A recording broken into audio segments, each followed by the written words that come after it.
अस्सलाम वालेकुम जी, की हाल ने दोस्तों ने। उम्मीद करता हूँ सारे ठीक ठाक हो। सुनते जनाब हवेली में आया सवेरे सवेरे ते बूए शूए खुलन, लेकिन दार शार करने वाली है। गर्मी इतनी ज़्यादा है, ना कल ध्याड़ी नींदर आई है, ना कोई रात में चस दी नींदर नहीं आई। गर्मी की बहुत ज़्यादा शिद्दत हुई है, पता नहीं समझ नहीं आई। अल्लाह पाक मेहरबानियाँ फरमाए। अज भी बने बदल भी ने, रात को कुछ चार कणियाँ भी डिगियां, लेकिन इसके बावजूद गर्मी बेबा है। पसीने जड़े ने वो इंजे बाहर खलोत्या भी आ रहे हैं। अच्छा जी, हूँ सवेरे सवेरे आए हैं। डागां अज चुने वालियां ने जनाब, तो डंगर इंजे बद्धे हुए ने। सवेरे सवेरे की तो 6-7 पे होंदे ने, ते अल्लाह थोड़ा करे भला। इन्हां को पट्ठा शट्ठा पाने वाला है। मैं भी सुता रहा, पर नींदर जाऊंदी कोई नहीं राती, ते इंजे बस ना वर्क कमेटी की रखी है। एक साहब राती जनाब चले गए हैं कदाइयों फिरन टुरन सैर सपाटियां, ते वो आए ने लेट।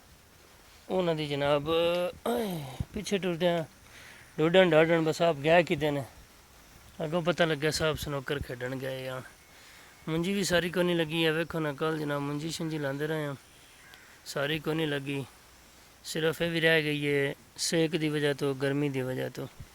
हूँ दिल इंज ही है कि हूँ दूजे जवान भी फोन किया जोड़ा कल नाल ही आख्या वे चलो मुंजी शंजी ला ली। उदो घर साहबा ने फोन किया, उन्होंने आख्या ला गया उरा, तो जब जब आके कोई दार शार कड्डो। तो इन्होंने बेचारियों का की कसूर है, ना गाइयां मज्झां का। इन्होंने कोई गोद शोध करो। पुट्ठे तो वड़ के कर्म वाला बाहर रखा है, आंदा मैं उत्थे रखा है, तो हूँ रेहड़ी लैके जानी है, तो लैके आनी है। तो खैर वाला थोड़ा भला करे। तो हूँ मैं मेरा दिल मुंजी शुंजी ला लवां।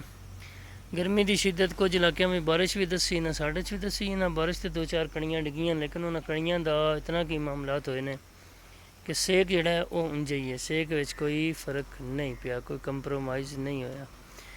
बाकी अल्लाह रखे खैर। मैं फिर मुंजी लावां, मुंजी लाने की कोई वीडियो शीडियो दन जे नाल संगी आ गया, तो इंशाल्लाह उन्हें बना के दोन सेंड करांगे, विखांगे, थोड़े नाल शेयर करांगे। तो तुहानूं वीडियो साडी चंगी लगी होवे तो वीडियो लाइक शेयर कमेंट करता करो।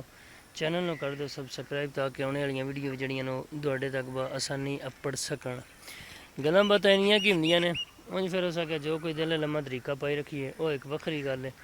लिहाजा हूँ मेरा दिल मैंने इजाज़त, क्योंकि मोबाइल दियां भी जड़ियां नहीं वो वीडियो बना के ना, तो मैमरी फुल होई रहिंदी है। तुसीं साडी वीडियो जड़ी वेखते कोई ना। खैर अल्लाह तुहाडा करे भला, वेख्या करो, चंगी गल है, मंदी नहीं है। कोई चार साड़ियाँ भी सुन लिया करो, लोगों दियां बारे च सुन लेंदे हो। तो इजाज़त दो, इंशाल्लाह फिर मिलांगे नवीं वीडियो दे नाल। अल्लाह हाफिज़, अल्लाह निगहबान।